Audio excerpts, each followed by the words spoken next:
പുരുഷനെ പോലെ അതിശക്തമായൊരു പ്രകൃതിയല്ല പെണ്ണിൻ്റെ പ്രകൃതി.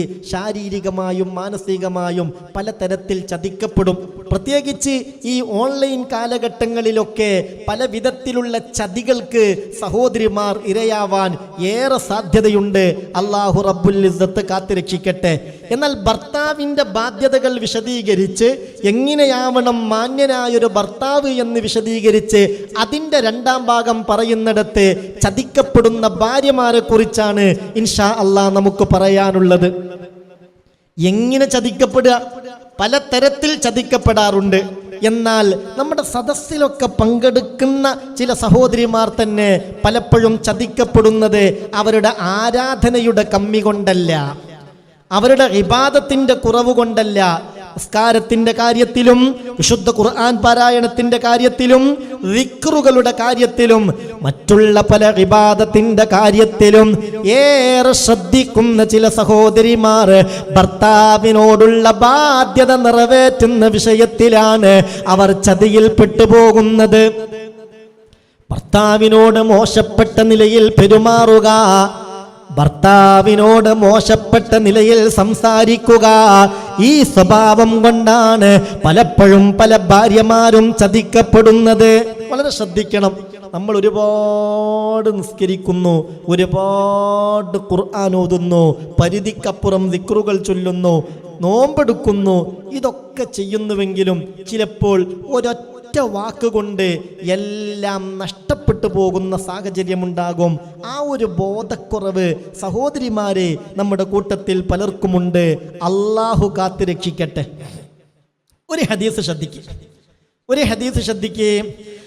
അബ്ദുർറഹ്മാൻ ഇബ്നു ഔഫ് റളിയല്ലാഹു അൻഹു ഖാൽ, മഹാനായ അബ്ദുർറഹ്മാൻ ഇബ്നു ഔഫ് റളിയല്ലാഹു അൻഹു പറയുകയാണ്, സമിഅതു റസൂലല്ലാഹി സല്ലല്ലാഹു അലൈഹി വസല്ലമ യഖൂൽ, ഹബീബായ നബി തങ്ങൾ പറയുന്നത് ഞാൻ കേട്ടതാണ്.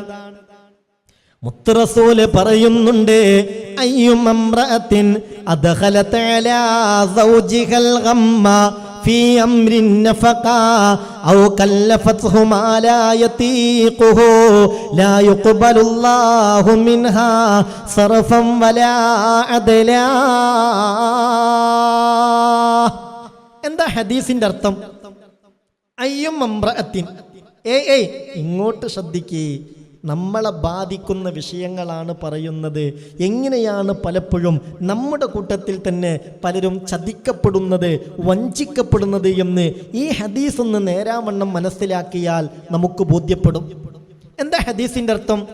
അയ്യും അംറഅത്തിൻ, ഏതെങ്കിലും ഒരു പെണ്ണ്, ഒരു ഭാര്യ, അദ്ഖലത അലാ സൗജിഹൽ ഗമ്മ, തൻ്റെ ഭർത്താവിന് ടെൻഷൻ ഉണ്ടാക്കി, മാനസിക പ്രയാസമുണ്ടാക്കി, ഫീ അംരിൻ നഫഖ, ചെലവിൻ്റെ കാര്യത്തിൽ, ഭക്ഷണാവട്ടെ, വസ്ത്രാവട്ടെ, പാർപ്പിടമാവട്ടെ, ഇങ്ങനെ ചെലവിൻ്റെ കാര്യത്തിൽ തൻ്റെ ഭർത്താവിന് ഏതെങ്കിലും ഒരു പെണ്ണ് ടെൻഷൻ ഉണ്ടാക്കി, ഔ കല്ലഫത്ഹു മാ ലാ യുതീഖുഹു, അല്ലെങ്കിൽ ആ ഭർത്താവിനെ കൊണ്ട് കഴിയാത്ത ഒരു കാര്യം ചെയ്യാൻ അവൾ നിർബന്ധിച്ചു.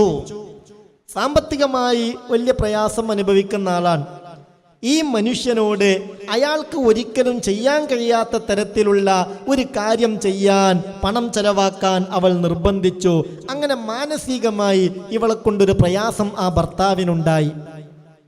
എന്നാൽ കേൾക്കേണ്ട സഹോദരാ, ഹബീബായ നബി തങ്ങൾ പറയുന്നുണ്ട്, ലാ യുഖ്ബലുല്ലാഹു മിൻഹാ സർഫൻ വലാ അദ്ലാ, ആ പെണ്ണിൽ നിന്ന് ഒരു ഫർളോ സുന്നത്തോ ആയ യാതൊരു അമലും ജല്ല ജലാലായ അല്ലാഹു സ്വീകരിക്കില്ലെന്ന് ഖാല റസൂലുള്ളാഹി സല്ലല്ലാഹു അലൈഹി വസല്ലം. പടച്ചോൻ കാക്കട്ടെ. അപ്പൊ കൃത്യമായി നിസ്കരിക്കുന്ന പെണ്ണാണ്, മക്കളെ നന്നായി ശ്രദ്ധിക്കുന്ന പെണ്ണാണ്, ധാരാളം ദിക്ർ ചൊല്ലുന്ന പെണ്ണാണ്, പല സ്വഭാവ ഗുണങ്ങളുമുള്ള പെണ്ണാണ്. ഭർത്താവ് വീട് നിർമ്മാണം തുടങ്ങി. അവൾ ഭർത്താവിനോട് ഒരു കാര്യം നിർബന്ധിച്ചു, ഒരു നില പോരാ, ഒന്നുകൂടി വേണം.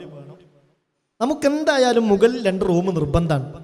അയാൾ പറഞ്ഞു, ഇപ്പോഴത്തെ സാഹചര്യം ഒരിക്കലും നടക്കും തോന്നില്ല, പ്രയാസാണ്, വലിയ കട ഉണ്ടാവും, വലിയ ബുദ്ധിമുട്ടുണ്ടാവും.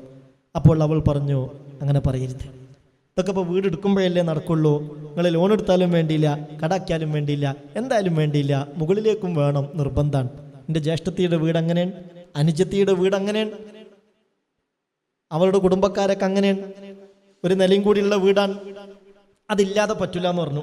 ആയിക്കോട്ടെ, ഇൻഷാ അല്ലാഹ് നമുക്ക് നോക്കാം. അങ്ങനെ കടവും കള്ളിയുമായി ലോൺ എടുത്ത് കഷ്ടപ്പെട്ട് വീടുണ്ടാക്കി.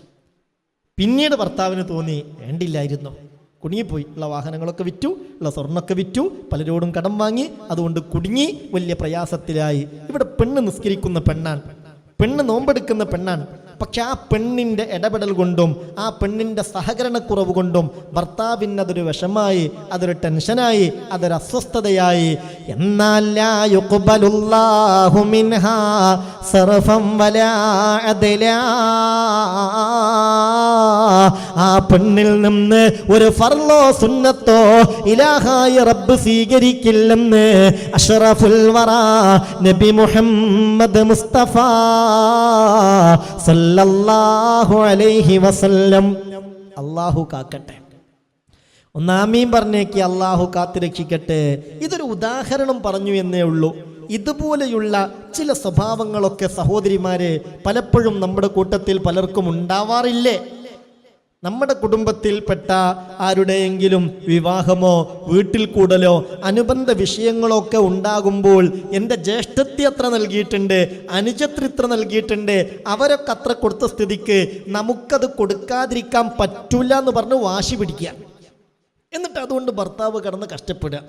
എന്നിട്ട് കടം വാങ്ങിയിട്ടോ പലിശക്ക് വാങ്ങിയിട്ടോ ആ കാര്യങ്ങൾ നിറവേറ്റേണ്ടി വരിക. ഇതൊക്കെ തന്നെയാണ് ഇവിടെ നിസ്കരിക്കുന്ന പെണ്ണാണെങ്കിലും നോമ്പെടുക്കുന്ന പെണ്ണാണെങ്കിലും മറ്റൊരുപാട് സുഹൃതങ്ങൾ ചെയ്യുന്ന പെണ്ണാണെങ്കിലും അവൾ ചതിക്കപ്പെടുകയാണ്, അവളുടെ അമലാണ് പൊളിഞ്ഞു പോകുന്നത്. അപ്പം ആ ഒരു വിഷയത്തിലൊക്കെ ഒന്ന് ശ്രദ്ധിക്കണം. മക്കൾക്ക് വാങ്ങുന്ന കാര്യത്തിലും ഭാര്യയുടെ ഭാഗത്ത് നിന്ന് ശക്തമായ നിർബന്ധമുണ്ടായി, നിർവാഹമില്ലാതെ അവൻ വാങ്ങേണ്ടി വരിക, അതുകൊണ്ട് അവൻ പ്രയാസപ്പെടുക. ഇതന്നല്ലേ ഹദീസ്, أيما امرأة أدخلت على زوجها الغم في أمر النفقة. ചെലവിൻ്റെ കാര്യത്തിൽ ഒരു പെണ്ണ് ഭർത്താവിനെ പ്രയാസപ്പെടുത്തി, ഔ കല്ലഫത്ഹു മാ ലാ യുതീഖുഹു, കഴിയാത്തത് ചെയ്യാൻ അവൾ നിർബന്ധിച്ചു. അങ്ങനെയുള്ള പെണ്ണിൻ്റെ കാര്യമാ പറയുന്നത്. ലാ യുഖ്ബലുല്ലാഹു മിൻഹാ സർഫൻ വലാ അദ്ലാ, അവളെ ഫർളോ സുന്നത്തോ അള്ളാഹു സ്വീകരിക്കൂല. അള്ളാഹു നമ്മളെ കാത്ത് രക്ഷിക്കട്ടെ.